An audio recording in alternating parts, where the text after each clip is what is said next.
So, how's you guys feel? How do you guys feel about your first introduction to Tek Knight? That wasn't our first introduction. It was in Gen V. He was in Gen V. Gen V. Oh well, you see, I didn't read Gen V, so that was my first introduction to him. But you know what? Considering that his first introduction was in Gen V, I guess answer that question as well. When y'all first saw him in Gen V, how would you guys feel about the first introduction to him? I I thought he love was him. He's cool. an evil And little oh, fuck. go Parker. I was gonna say, I just love that. He's such an evil fuck. Like, he's a great villain. It's completely different from his comic book joint, with the exception of having a Bruce Wayne type of Tony Stark like background. But Can we get off topic for a second? What was his comic background? he was Iron Man. He was their version of Iron Man that had a Batman background. And he still loved to do the things that he did now, fuck inanimate objects, but he wasn't the terrible person. It was actually the Deep and Tek Knight actually were probably some of the most respectable heroes within the comic book. They still took advantage of their celebrity, but they weren't the terrible people that you see now. If anything, actually, the Deep within the comic actually opposed a Homelander's super takeover regime. He actually did not sign it and did not show up to the White House to help the superheroes at all. He was actually kind of, hey, right on to you. Tek Knight, he was to the same degree, but he suffered from, he was horny, the same way he did there, and he also did a lot of drugs. So He humped everything. He humped everything. So there was one time he felt that the world was in a situation where he was protecting the world from an asteroid.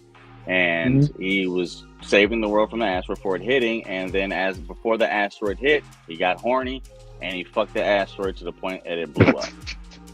That's how. What happened. That's what happened in his mind. What actually happened, honestly, on his way up, I forget what happened, but a flying piece of debris or farm equipment hit him in his head and gave him brain damage, and he died like minutes afterwards.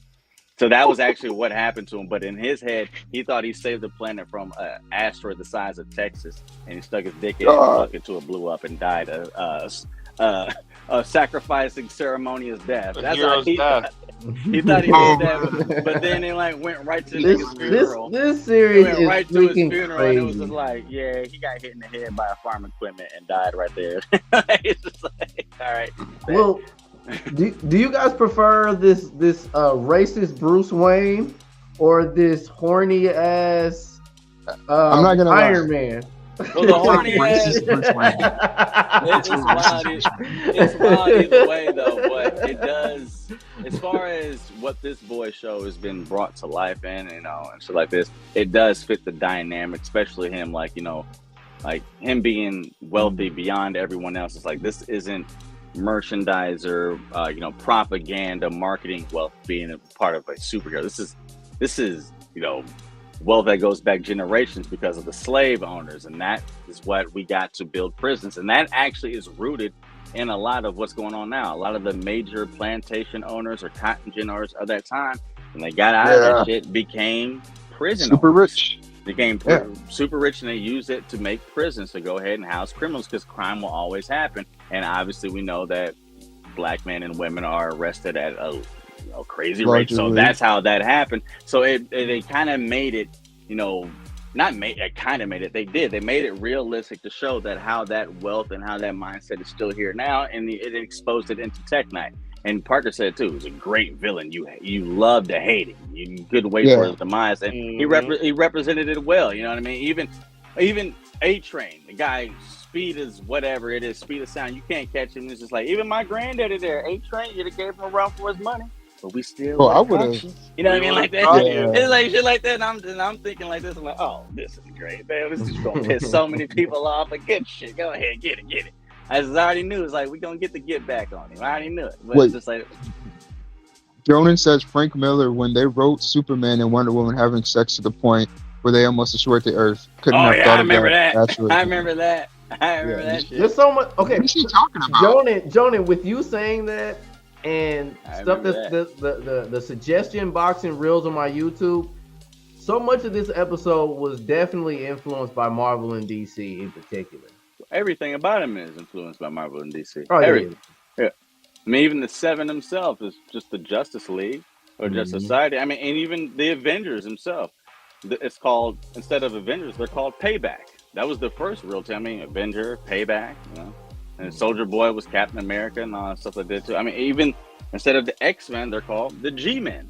The G-Men is where Gen V, those people, they come from. Like that. So they're ripped completely off of DC and comics. Or DC and Marvel. 100%. Thieves. Stealing stuff. Well,